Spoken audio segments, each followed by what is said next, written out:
Turn the carriage around, miss. The Duke of Larkmoor's house has eaten kinder governesses than you. His children will have you out before Christmas. I'm telling you this for nothing because you have a kind face.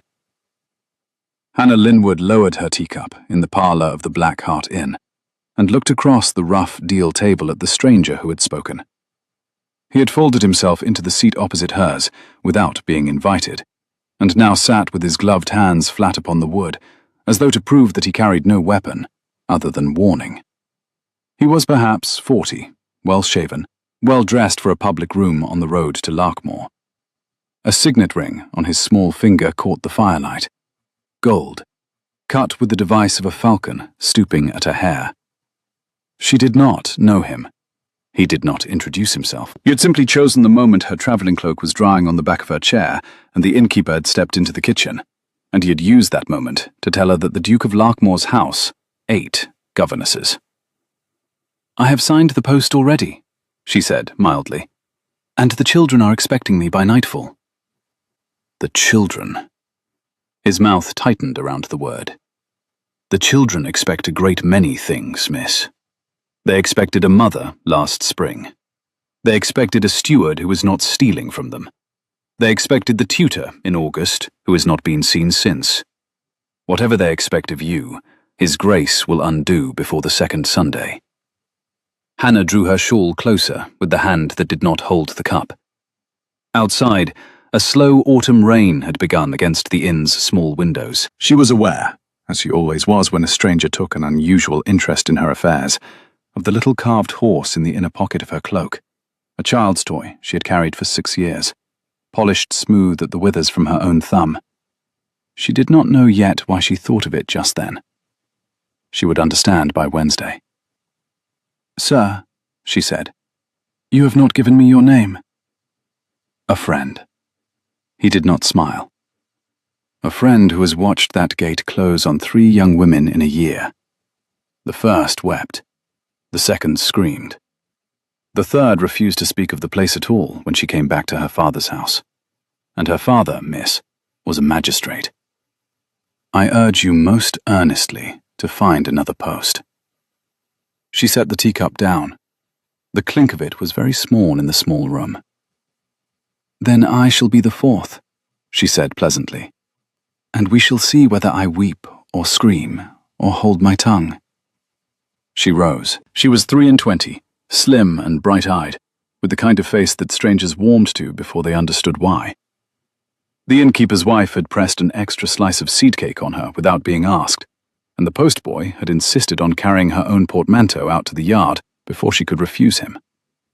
Her hair was a deep chestnut, plainly dressed under a serviceable bonnet, and her travelling gown was a striking russet wool, the only good thing she owned, made for her by her late mother in a brief season of competence between illnesses, and worn by Hannah only when she meant to be looked at squarely. She meant to be looked at squarely now. The stranger rose with her. He set a card on the table without flourish. The card was blank. "If you change your mind, miss, the Black Hart will know how to send for me." He bowed and left her.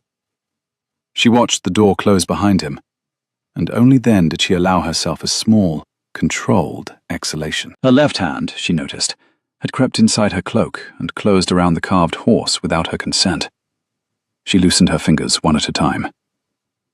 The innkeeper came back in, carrying a fresh pot of tea, saw the empty seat, and frowned. "Was the gentleman troubling you, miss?" "Not at all," said Hannah.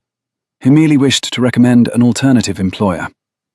Tell me, does His Grace of Larkmoor often inspire the local strangers to interview governesses on his behalf?" The innkeeper set the pot down.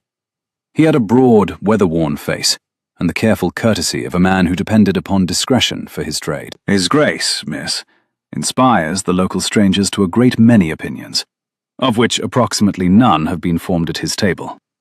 He does not come to the village. He has not come to the village since Christmas was a year. There are those who say that proves him proud, and those who say it proves him grieving. And those, miss," his eyes moved to the closed door, "who say things they have been paid to say.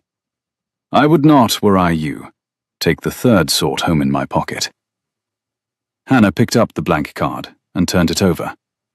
Then she turned it over again, as though the second look might reveal what the first had concealed. There was nothing. No name, no street.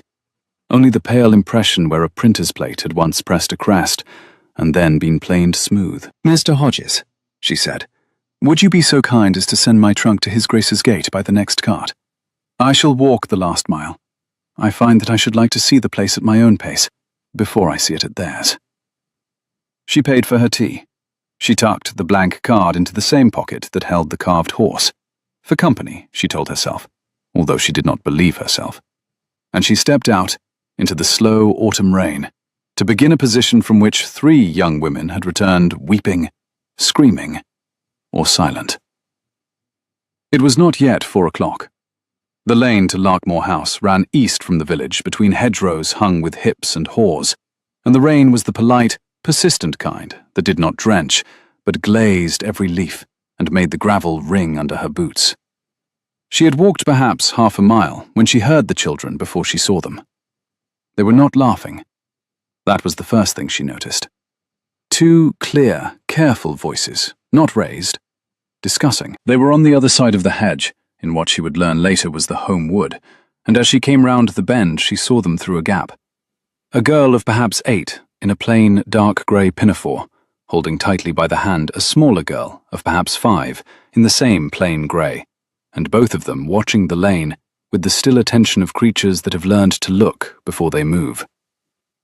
The elder one saw Hannah first. She did not start. She drew her sister an inch closer to her side, and she waited. "Good afternoon," said Hannah, slowing. The russet of her gown was the only colour for half a mile. "I am Miss Linwood. I am to be your governess, if you will have me." The smaller child made no sound at all. She did not nod, did not shake her head, did not blink unusually. She only watched. The elder child considered Hannah with the directness that was not rude, but was not, Hannah saw, going to be friendly until friendliness had been earned. She had her father's grey eyes, although Hannah did not know yet that they were her father's. Her hair was pale and severely braided. She held her sister's hand very precisely, the way someone holds the rope of a bell. "You are early," the elder said. "Papa said tea time." "I walked from the village," said Hannah. "I wanted to see the house before the house saw me." The elder one's mouth did not smile, but something behind her face shifted by perhaps a degree. The smaller child, without warning, slipped her free hand out from her sister's grip and walked 5 careful, determined paces across the wet grass and the gap in the hedge, and stopped directly in front of Hannah, and reached up and tucked her small, cold fingers into Hannah's gloved hand. She did not speak. She did not look up. She only held on. For a moment Hannah did not breathe. The carved horse in her pocket pressed against her ribs through the layers of cloak and gown, like a small, warm coal. "Thea," said the elder sharply. "Thea, come here." Thea did not come there. Thea held on. Hannah crouched, slowly, until her face was level with the smaller child's. Up close she saw that Thea had a smattering of freckles across the bridge of her nose, lashes so fair they were almost invisible, and the most serious, grey eyes Hannah had ever encountered in a child. Hannah did not say anything aloud. She only closed her own gloved hand a little around the small, cold fingers, and she did not let go first. "My name is Hannah," she said, quietly, to the child alone. "And I have walked a long way to meet you. We do not have to talk yet, you and I. We can talk later, or never, if it suits." Thea did not nod, but she leaned, by perhaps half an inch, against Hannah's shoulder. The elder child watched this happen with an expression Hannah could not read. Then she walked, in her own time, across the wet grass to stand at her sister's other side. "Beatrice," she said, in answer to the question Hannah had not asked. "B. She is Thea. She does not speak. She has not spoken since the spring. I tell you this so that you will not waste your time telling her she must." "Thank you," said Hannah gravely. "I shall not." and so that you will not lie to my father about her progress, in the hope of being kept on. Hannah looked up at the small, severe face and decided on the instant that if she stayed in this house a year, she would not, on any account, lie to Beatrice about anything. "I shall not lie to your father about her progress," she said. "I shall not lie to him about anything that I can help. If I find I must lie, I shall first warn you both, and then lie quietly, in writing." Beatrice considered this. "Acceptable," she said. "Stand up, please. The rain is making your hat ridiculous." Hannah stood. The three of them walked together up the lane, Thea's hand in Hannah's, Beatrice on the other side of her sister at a measured distance, and not one of them speaking. And that silence, of all the silences Hannah had been warned about that day, was the one she would remember as the moment her decision was made. Larkmore House, when they came round the last bend, was not what she had expected. She had expected a brooding pile, all blackened stone and withered ivy, dressed in the morbid imagination of strangers. What she saw was an honest, grey stone house of the last century, 4 square, 2 stories high, with white-painted window frames and a door of polished oak under a stone porch carved with falcons. A single light burned in an upstairs room. Smoke rose from 3 chimneys. The lawn was cut, the gravel was raked. It was the house of a man who had not abandoned anything, merely a man who had stopped opening the door. The door opened now.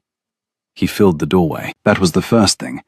Not his face, not his voice, only the fact that he occupied the whole frame of it without effort, as though doors of this kind had been built around men of his shape.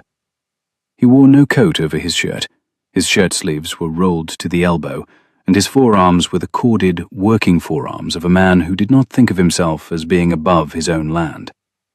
His shoulders strained the linen at the seams. He was perhaps 27, no older. His hair was dark and slightly disordered, as though he had run a hand through it not long since. His eyes were the grey of his elder daughters. He saw the 3 of them on his gravel, his children with their hands in a stranger's, and he stopped. "Beatrice," he said. His voice was very quiet. It carried. "Papa," said Beatrice. "She is the new one. She walked from the village. I have informed her about Thea." His eyes moved from his elder child to his younger, to the woman crouched, no, standing now, between them. The grey eyes found Hannah's and held them. "Miss Linwood, I presume." "Your Grace." "You are early." "By half an hour. I beg your pardon. I shall stand outside the gate the next time." She had not meant to be funny. She had meant only to be honest in the small, flippant way she found herself speaking when she was nervous. Which she was. Very. Although she would not have given him the courtesy of knowing it. To her astonishment, the corner of the Duke's mouth, only the corner, only briefly, moved. "That will not be necessary," he said. "Come in." He stood aside. Thea did not let go of Hannah's hand as they passed under the carved falcons of the porch.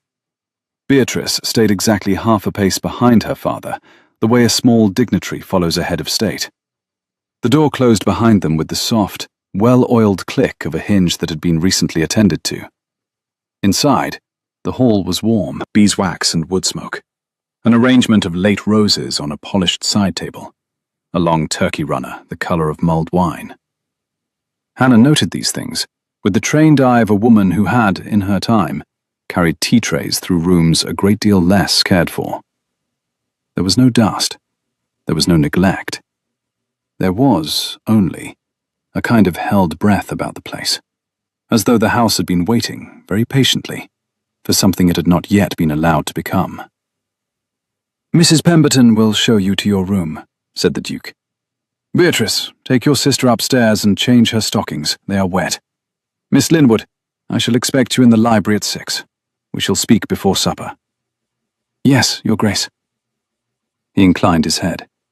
He did not say anything further. He walked away across the runner, with the long, contained step of a man who carried his height like a courtesy to ceilings, and the moment he was through the door at the end of the hall, Beatrice turned to Hannah, with the air of a captain handing over the watch.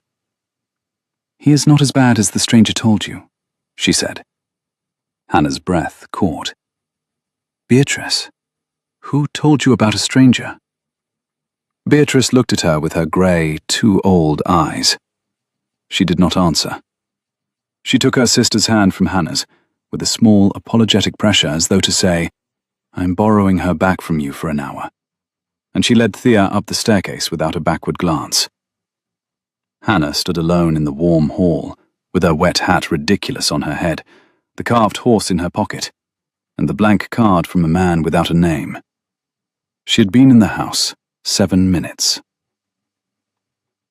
The library at 6 was lit by 2 oil lamps and a fire of beechwood that had been laid by someone who knew his business. The Duke of Larkmore was standing at one of the lamps with a folded letter in his hand when Mrs. Pemberton, a small, brisk, kind-eyed woman of perhaps 50, whose welcome to Hannah upstairs had been brief and useful and entirely without theatre, opened the door and said, Miss Linwood, Your Grace, and closed the door behind her, leaving them. He did not turn at once.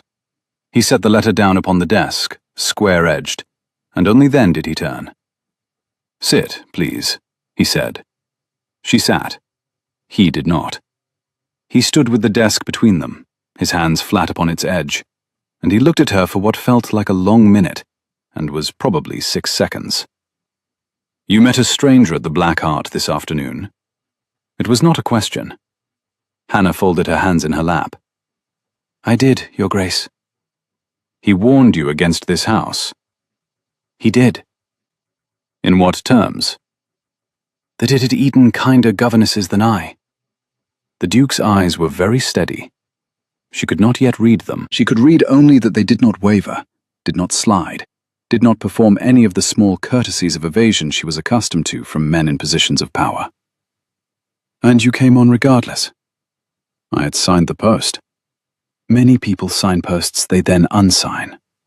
I do not. Something at the back of his eyes changed by perhaps a degree. He sat down at last, in the chair behind the desk, and gestured for her to keep hers. Miss Linwood, I shall not insult you by pretending I have no idea who that man was. I do not know his name today, but he wears the livery of a particular interest, and that interest has been busy in this neighborhood since the spring. 3 governesses have left this house in 12 months. The first because her father, on receipt of a forged letter purporting to be from me, withdrew her. The second because she was offered, by a man she met by accident at the village shop, twice her annual wage to refuse the post and walk away from it before she had unpacked. The third because she was, at length, frightened from her bed at night by a sequence of small, staged accidents on the road outside, and chose, sensibly, not to wait for a less small one. Hannah did not speak. She was listening, the way she had learned, in another house, in another life, to listen to the words a man chose when he had decided to be honest, only as long as the honesty served him. She did not yet know whether the Duke of Larkmore had so decided. You are wondering, he said, why I do not move against the interest. I am, Your Grace. Because the interest has in his keeping certain letters of mine. They are real. They are also, in the absence of context, the worst letters I have ever written.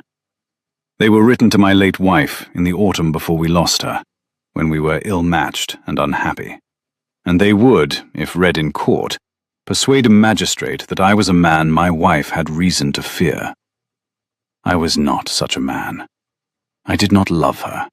I should not have married her, but I did not give her cause for fear. The letters do not say that I did. They say only that I was cold. They say it at length and well. He did not look away from her as he said it.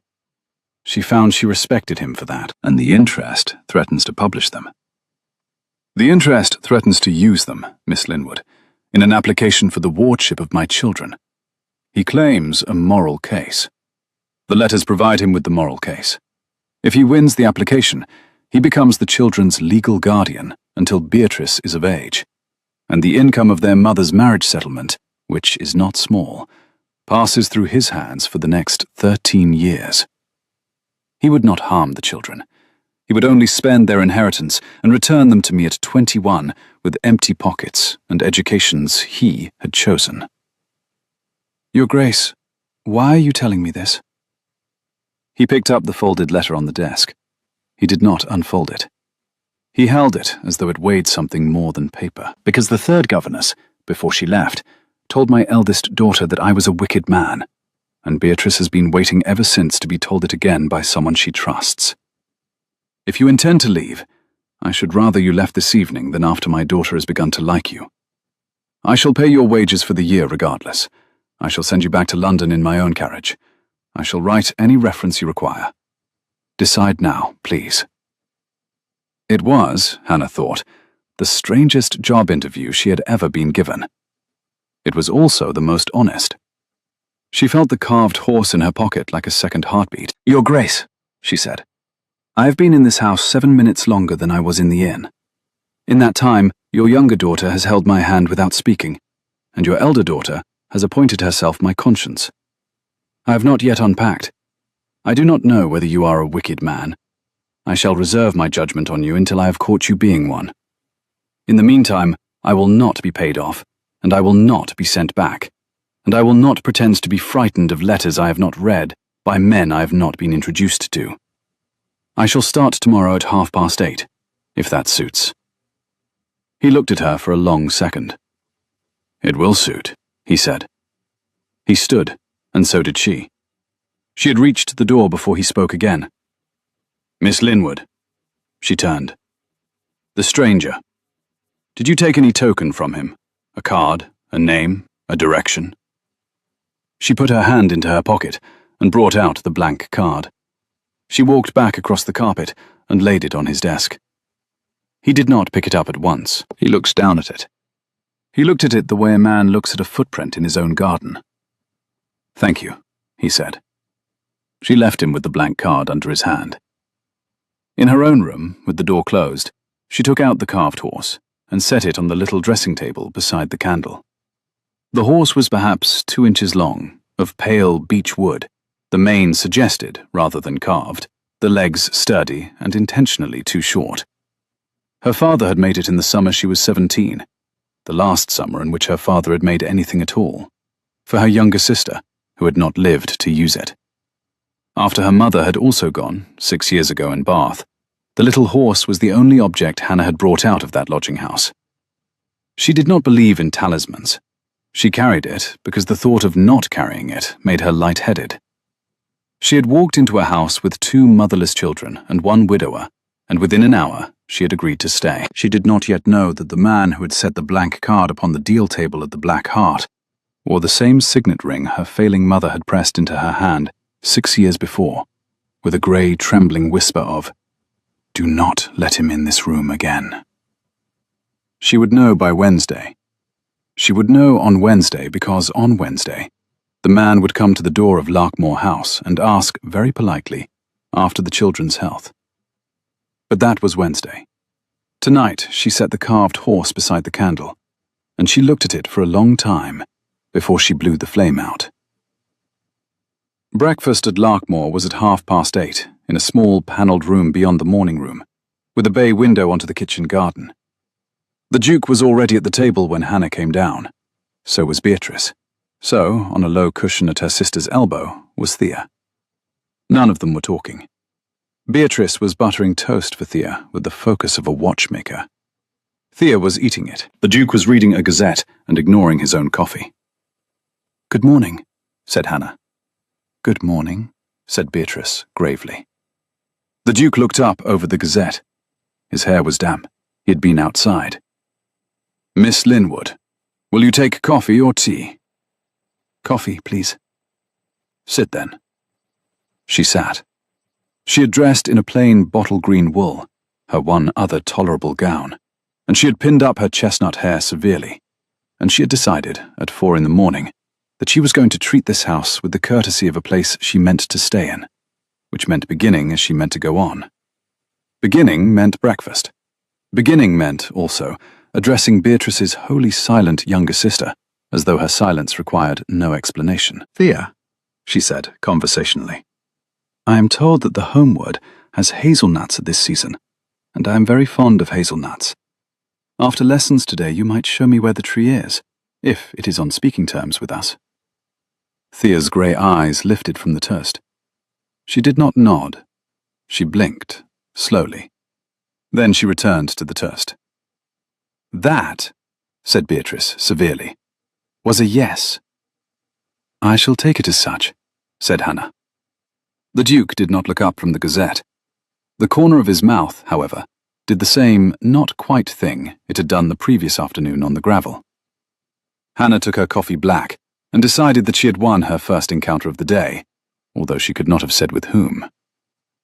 Lessons that morning were in the schoolroom on the second floor, a room of yellow wallpaper and a slightly tilted globe and a wonderful sash window facing south over the orchard, which had been picked of all but a few late apples. Hannah had brought down from her trunk the books she had thought she would need: a primer of French verbs, a shockingly good little grammar of Greek that she had taught herself out of in Bath, a battered Plutarch in English, and a brand new copy of a popular ladies' novel for occasions on which propriety demanded she pretend to teach lighter things.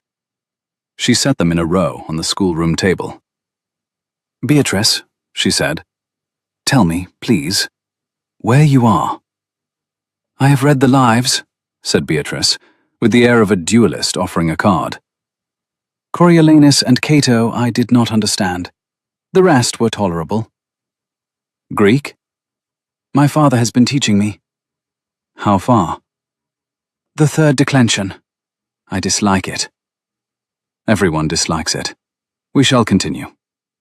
Thea, is it in order if you sit on the rug today and we read picture books, or would you prefer to stay at the window?" Thea considered the rug. Thea considered the window. Thea walked, with a serious, small dignity, to the window. She sat upon the broad sill and turned her face toward the orchard. "Window it is," said Hannah. So began the first morning, and the second, and the third. By the end of the first week, she had established that Beatrice could read Greek faster than Hannah could when pressed, that Thea would put a hand on Hannah's wrist when she wished a page turned, that the Duke came up to the schoolroom every afternoon at 4 for precisely 15 minutes, took his elder daughter's report on her work, and said 3 things to Hannah, all polite, none personal. By the end of the first week, Hannah had also begun to look forward to those 15 minutes with an attention that, if she were a more cautious woman, she would have begun to rebuke. She was not a more cautious woman. She had been cautious once. It had not, in her experience, kept anyone alive who was going to die. It was on Wednesday afternoon, 6 days after she had taken the post, and 1 day before she would have said she had begun to feel safe in it, that the maid Annie put her head round the schoolroom door at 3:15 and said, in the carefully blank voice of a servant carrying news she did not approve of, "Miss, His Grace is in the drawing-room with a gentleman. He asks if Lady Beatrice and Lady Theodora may be brought down for 10 minutes only. He says the gentleman is family." Beatrice's small face emptied of its comer. Thea, on the windowsill, did not turn. "Annie," said Hannah very evenly, "is the gentleman tall, or thin, or wearing a signet ring with a falcon on it?" Annie blinked. "All 3, miss." "Tell His Grace we shall be down in 5 minutes." Annie withdrew. Hannah closed the Plutarch quietly and laid her hand for a moment flat upon its cover, as though to keep something inside it. Then she stood. "B," she said, "listen to me. We shall go down because your father has asked it. You shall do exactly as you have always done in that gentleman's presence. No more, no less. You shall not look at me for instruction. You shall not let Thea out of your hand. If I touch your shoulder, you shall make whatever excuse you like and bring her back upstairs at once. Do you understand?" Beatrice nodded once. She had not asked who the gentleman was. She did not need to ask. Hannah lifted Thea down from the sill.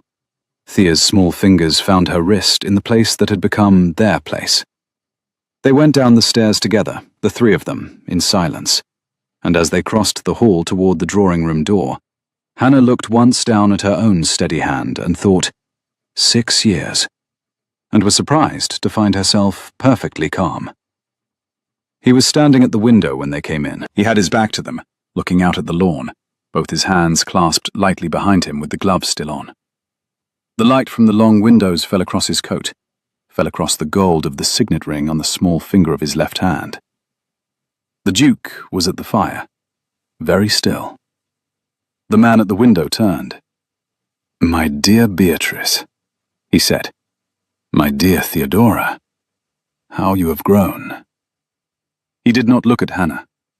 He did not look at her because he had not, at the inn, seen her face by anything but firelight. In good drawing-room light he might have known her. In the half-instant before his glance moved past her, she took the precaution of bending, attentively, to adjust Thea's sash. By the time she straightened, his attention was upon the children. "Lord Hartwell," said the Duke, in a voice so level it was almost flat. "You will say what you have come to say." Hannah felt her stomach go very still. Hartwell. She had not been certain. She had been 95% certain since she had stood up from her teacup at the Black Hart. The other 5 had been hope. Lord Hartwell smiled at the children with a gentleness that was, Hannah saw, perfectly real, and made the rest of him more frightening, not less. "Edmund," he said, without turning his head from the children, "I have come to ask, as is my right and indeed my duty, after the welfare of my late sister's daughters. I observe that they are in the keeping of yet another stranger. May one ask?" And now his eyes did move, unhurriedly, to Hannah. "The lady's name?" Hannah stood with Thea's hand in hers. Beatrice was, very correctly, half a step in front of her sister. "Miss Linwood," said the Duke. Linwood. Lord Hartwell's smile did not change. His eyes, she saw now in good light, were a paler grey than the Duke's, almost colourless. "Linwood. From London, my lord, by way of Bath, where I was raised." Bath. His smile remained, the pale eyes did not blink. Ah. There was a small, dreadful pause. He had recognized the name. She had counted on his recognizing it. She had also counted on his being too well-mannered, in front of the children, to acknowledge it. "Bath is a small town," he said, "for the bathing season. Did you take the waters?" "My mother did, my lord. They did not answer." "How sad," said Lord Hartwell with grace. "I am sorry to hear it." He turned smoothly back to the Duke. "Edmund, since the children are well, and since I see that they are well attended, I shall not impose upon you longer this afternoon. I had wished only to assure myself of their good keeping, and of yours. Beatrice, child, come and kiss your uncle." Beatrice did not move. "Be," said the Duke quietly, "if you wish." Beatrice looked very steadily at her uncle. Then, with the dignity of a small ambassador, she crossed the carpet and presented her cheek, and received the kiss, and walked back to her sister's side. She had not, Hannah noted, taken her hand from Thea's once. Hartwell did not ask Thea for a kiss. He said, instead, smoothly, "I shall pray for her recovery, Edmund." He bowed to the Duke. He bowed to Hannah, with a smile that, this time, she met directly. He went out. The drawing-room door closed behind him. Beatrice, still holding Thea's hand, said in the perfectly composed voice of a child who has been afraid for a long time, "I do not want to pray with him." "You shall not be," said the Duke. Beatrice nodded. She took her sister upstairs. Thea did not look back at Hannah from the doorway. Thea looked back at her father, and her father, Hannah saw, had to swallow before he could nod at his younger daughter, and only then did Thea allow herself to be led out. The drawing-room door closed for the second time. Hannah was alone with the Duke in the chimney corner. He did not, this time, walk away. "You knew him," he said. "His ring, Your Grace. I knew his ring." "From where?" She drew a breath. She had not told this story aloud in 6 years. She told it now in fewer than 200 words. "My mother was lost in a Bath lodging house in the autumn I was 17.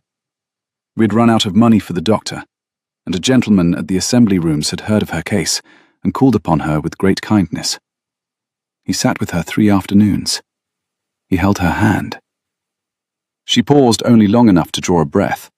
The Duke did not interrupt. On the fourth afternoon, he persuaded her to sign over to him the lease of the house we still owned in Henley, which was the only thing that stood between me and the parish. He did so by reading her, very slowly, a deed that did not say what he told her it said. I came in at the end. I read the deed. I told her what it said. She tore it from his hand and tore it across. But she had already signed the duplicate, and he had already taken it. He left. She was gone before the next morning. The fire shifted in the grate. She did not look at it. I had £3 and the lease of nothing. The gentleman wore a signet ring with a falcon stooping at her hair. I have not seen the ring again until last night at the Black Hart. I have not seen the man's face by daylight until this hour. His name was given to my mother as Mr. Roderick. I shall presume that Lord Hartwell's Christian name is Roderick. The Duke was looking at her. He did not, for some seconds, speak. "It is," he said. "Then he is the same man." "He is the same man. And he is now your children's uncle." "He is now my children's uncle." She set her hand on the back of the nearest chair, because she found, very abruptly, that she required it. The Duke saw her do it. He crossed the carpet to her in 2 steps. He did not touch her. He stood near enough that she could feel the heat of him through her wool sleeve, and he stood there for the length of one breath, and another, and did not retreat. "Miss Linwood." "Your Grace?" "I'm going to ask you a thing I have no right to ask." "Ask it." "Stay." She lifted her face. He was very close. She had not, until this moment, stood near enough to him to see that his eyes were not pure grey at all, but had a band of warmer grey-brown around the iris, like firelight on slate. He was looking at her not as a duke looks at a governess, but as a man looks at a witness who has just walked into his own private courtroom, carrying the missing piece of evidence. "I had not intended to leave," she said. "I know. I'm asking again on different grounds. I'm asking you to stay because I cannot fight him on the facts I had this morning, and I can fight him on the facts I have this evening. I'm asking you to stay because my children, both of my children, Miss Linwood, have already chosen you. And I am asking additionally, on my own behalf." She did not for a moment breathe. Then she said, with the small flippancy that always rose in her when her chest was full, "On what behalf is that, Your Grace, precisely?" He did not smile. He did not look away. "On the behalf of a man," he said, "who has not, in 2 years, been near enough to a woman to notice what colour her eyes are by lamplight." "And what colour are they?" "Hazel," he said, "with a brown ring, round the iris. I noticed it 4 days ago over coffee. I have not been able to unnotice it. I shall not press the point. Stay, please." She did not trust her voice to give him a clever answer. She gave him, instead, the only one that mattered. "I shall stay." He inclined his head. He stepped back. He picked up the bell rope and rang for tea. The remaining 10 minutes of that afternoon were spent discussing, in brisk and businesslike tones, the number of pages of Greek Beatrice should attempt before Friday, and neither of them looked at the other directly until Mrs. Pemberton brought the tray. That night, by the light of a single candle in the small writing room, Hannah began the first of a great many letters to Bath. The first was to the daughter of her late mother's solicitor, who would, she believed, still be alive, and would, she believed further, remember. The second was to the old churchwarden of St. Michael's, who had buried her mother and who had, the day before that burial, taken Hannah aside and told her, quietly, without theatre, that he would keep her mother's papers safe in the vestry chest until Hannah, one day, asked for them. The third was to the Assembly Room's steward, who had been the man who had introduced Mr. Roderick to her mother at the pump room. The fourth was to a country attorney in Henley, whose name Hannah had not thought of in 6 years, and who, she now remembered with a small jolt, had refused her mother's signature the second deed, because the second deed was, in his opinion, fraud. She wrote until the candle burned low. She wrote in her plainest hand. She did not close any letter without a date and a request for reply by return. The Duke had said, after Hartwell had left, "I can fight him on the facts I have this evening." Hannah, looking at the 4 letters spread on her writing table, understood now what facts. Hartwell's case for the wardship rested on his moral standing. The moment his moral standing could be impeached in writing, by deeds, by depositions, by signed letters from a church warden and a country solicitor, his case became dust. And his case against the Duke, his cold letter case, became correspondingly the case of a known swindler against a man who had merely been unhappy in his marriage. No magistrate would entertain it. She sealed the letters. She left them at the foot of the door for the morning post. She blew the candle out. The carved horse was on the dressing table. She did not pick it up. In the corridor outside her room, she heard, very faintly, the sound of Mrs. Pemberton on her last round of the night, latching shutters. And, fainter still, the long tread of a man in his own house, pausing at the foot of the staircase as though he were considering whether to come up, and then going on, and then stopping again, and then going to his own door and closing it. She heard the click of his lock. She lay in the dark and counted her own breaths against the candle still warm on the air, and did not sleep until the small hours. The week that followed had the strange, suspended quality of a held breath. Replies began to come in, the church warden first, by an extraordinary stroke of the post, on Saturday, the country attorney on Monday, the assembly room's steward on Tuesday, the solicitor's daughter, with a packet, on Wednesday. Each letter brought either a document or a sworn willingness to swear to one. By Wednesday evening, Hannah had on her desk the makings of an affidavit that would, taken before a magistrate, identify Lord Roderick Hartwell as the gentleman who, in the autumn 6 years previously, had presented himself to a failing widow in Bath under an assumed name and procured her signature to a fraudulent deed of conveyance. She brought the bundle down to the library on Wednesday after the children were in bed. The Duke was at the desk. He had been writing. He set the pen down and rose when she came in, and she set the bundle on the desk between them as quietly as a woman setting down a sleeping child. "There," she said. He read for 10 minutes without speaking. She sat by the fire. She had not realized, until she sat, how much her shoulders had been carrying. Halfway through the bundle, he made a small sound, not quite a laugh, not quite a sigh, and looked up at her. "You wrote 4 letters in one evening." "5. The 5th was to my old governess, who is now in a position I shall not embarrass her by naming." She added a 6th deposition. "Miss Linwood." "Your Grace. I have a great many things to say to you, and I am going to say none of them tonight, because if I begin, I shall not stop, and I do not intend to make a declaration to a woman in my employment over the corpse of a fraudulent deed. I shall say, instead, thank you. And I shall say that on Friday, when Hartwell returns, as he will return, you will not be in the drawing room. You will be upstairs with Beatrice and Thea. I shall meet him alone." "You shall not." He looked up at her sharply. She had not raised her voice. She had only said it. "Miss Linwood." "Your Grace. Lord Hartwell has not seen my face since I was 17. He has not connected me. He believes me to be a Bath governess of vague provenance. The moment he sees the affidavit of Mr. Pelham of Henley, he will make the connection. But he will make it in front of a magistrate, not in your drawing room. If you meet him alone on Friday and produce the bundle, he will simply walk out of your house and disappear with the cold letter case still in his pocket." She drew breath. Her hand on the back of the chair did not tremble. "If, however, he meets me in your drawing room on Friday and learns who I am, and learns what I now have, he will spend the rest of the meeting attempting to negotiate with me directly, because he will assume, incorrectly, that I am a sentimental orphan he can frighten or pay off. He has done it once. He will try it again.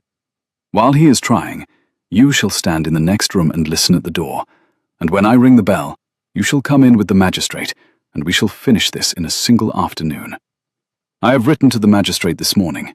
He has accepted. He arrives at 3. There was a long silence. "You have done all this," he said. "Today." "I have done all this in 6 years, Your Grace. I only finished it today." He stood up. He came round the desk.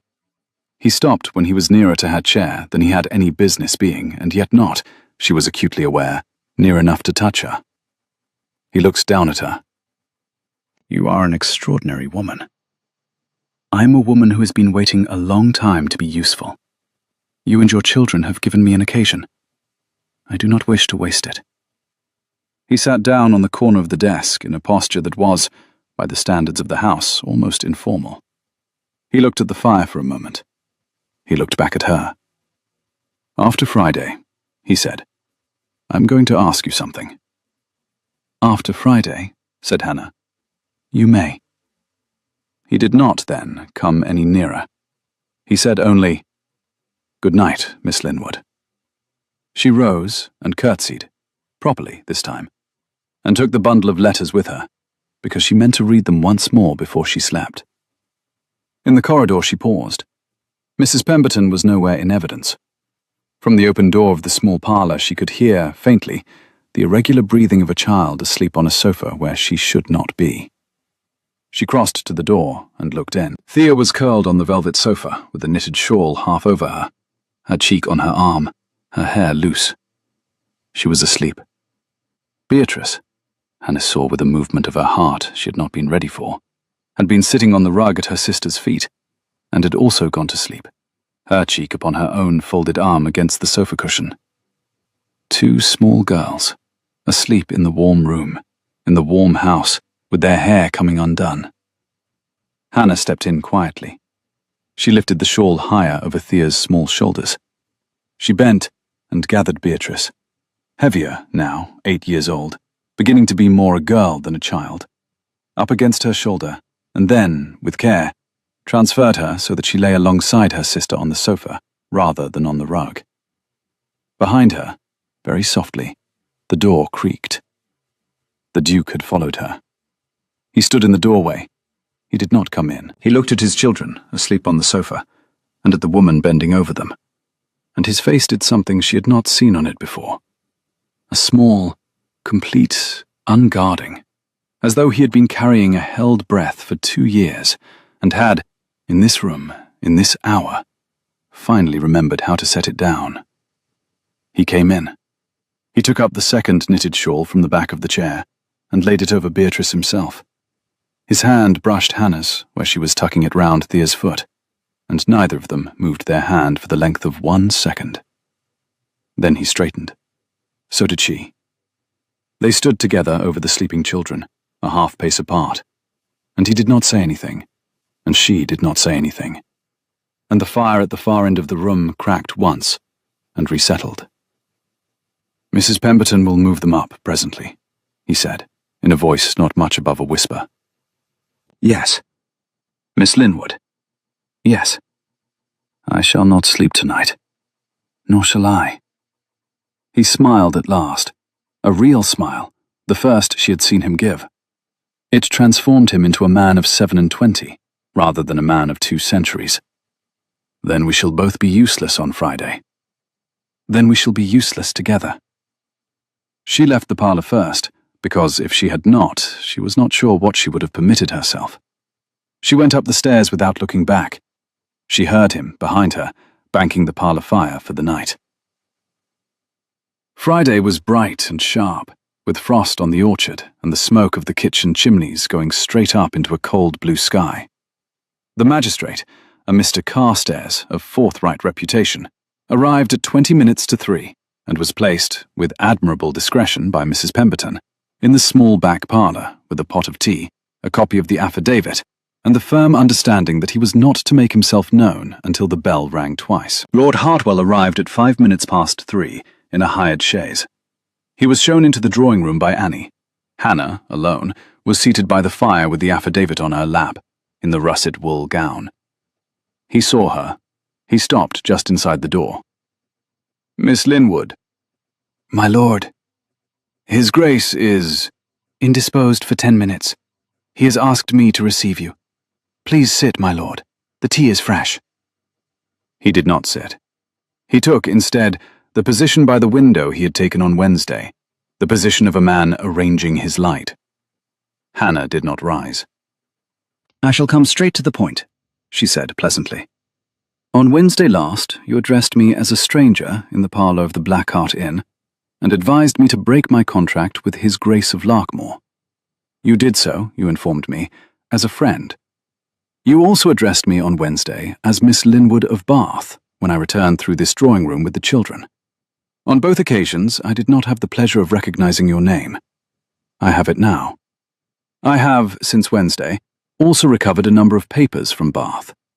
I should like, my lord, to read you the relevant passages and to invite your remarks before His Grace returns." He looked at her without expression. His pale grey eyes had gone, she saw, very small. "What papers?"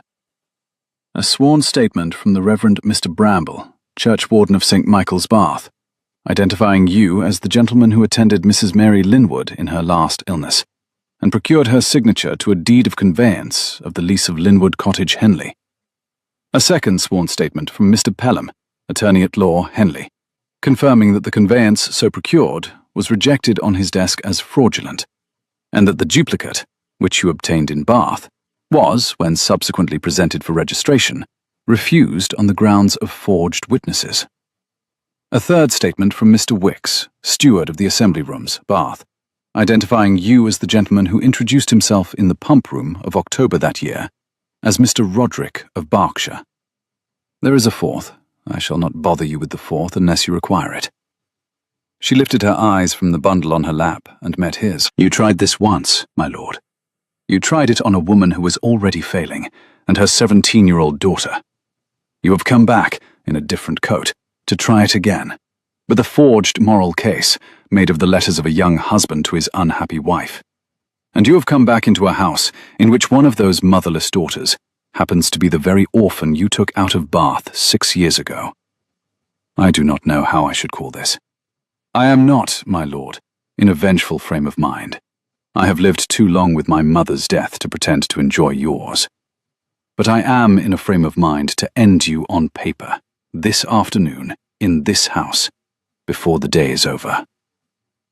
Hartwell did not move. "You have nothing," he said. His voice was level.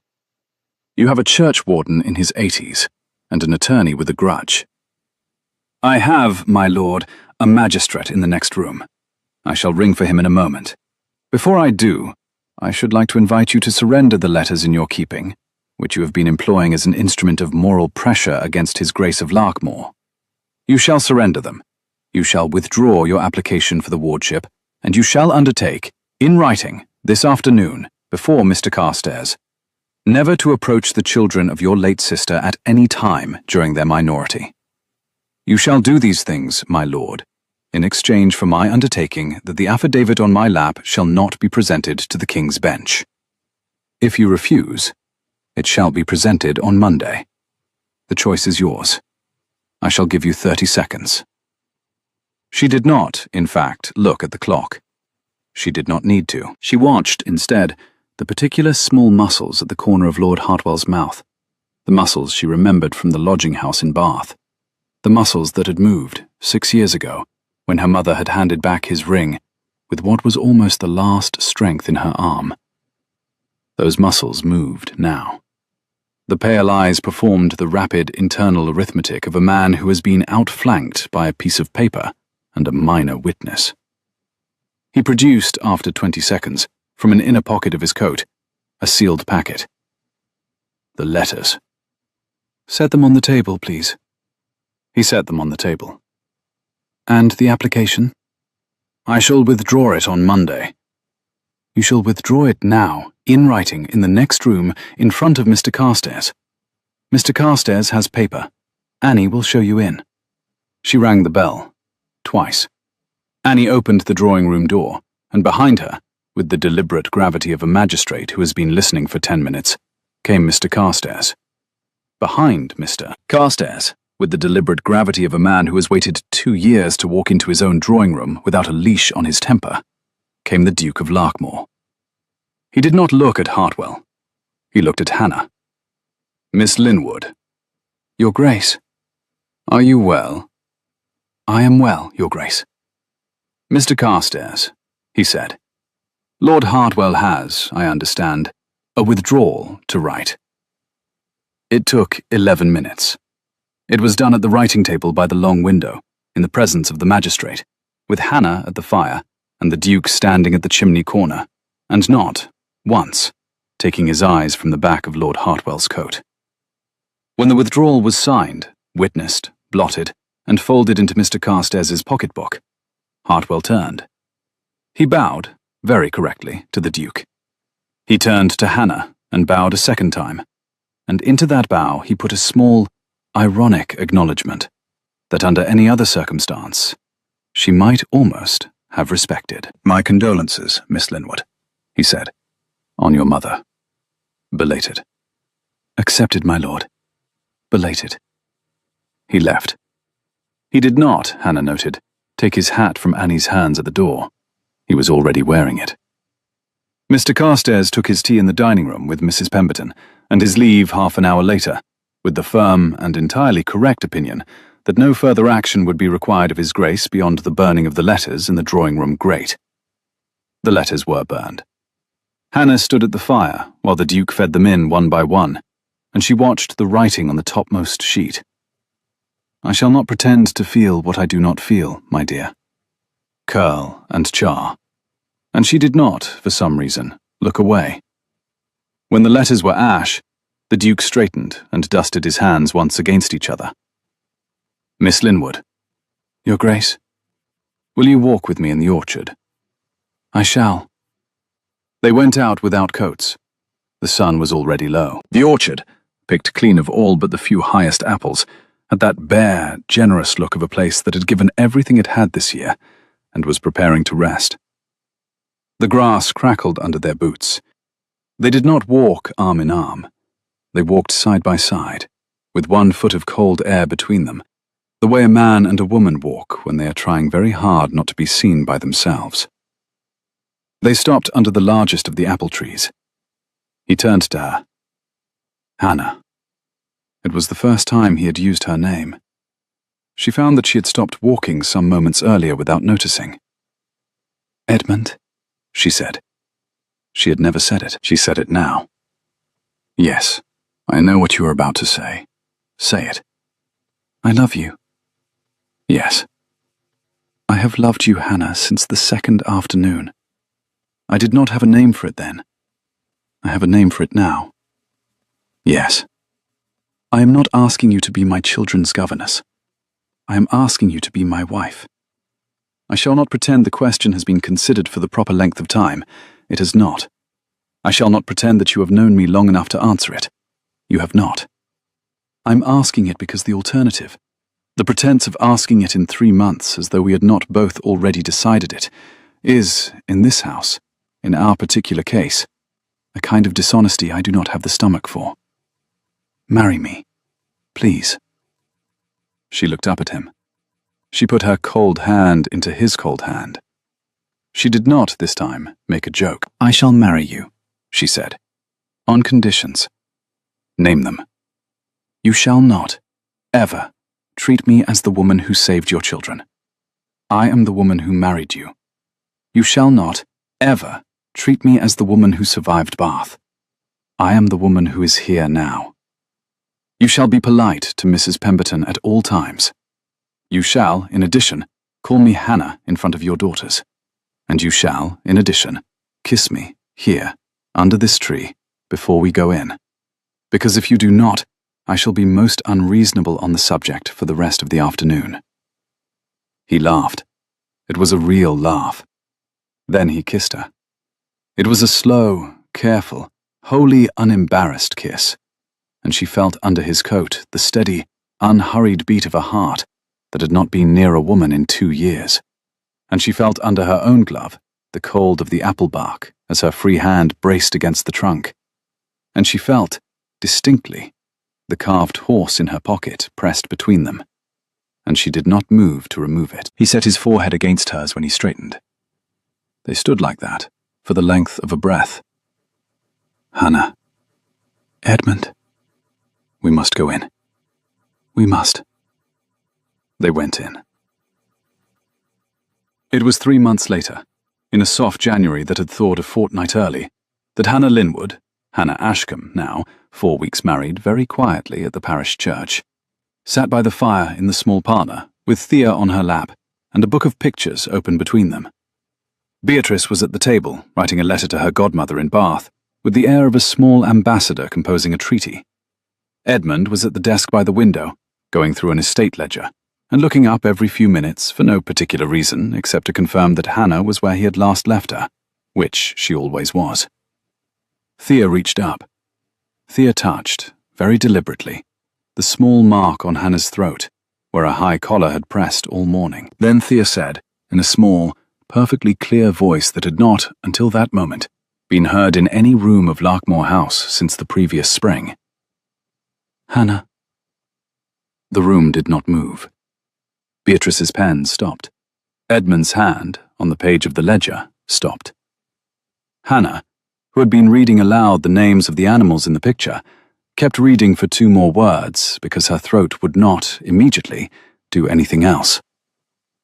"Hannah," said Thea again, looking up at her with the most serious grey eyes.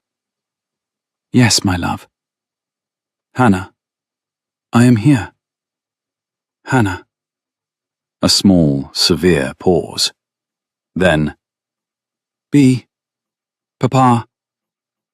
She did not, that day, say more. She did not need to.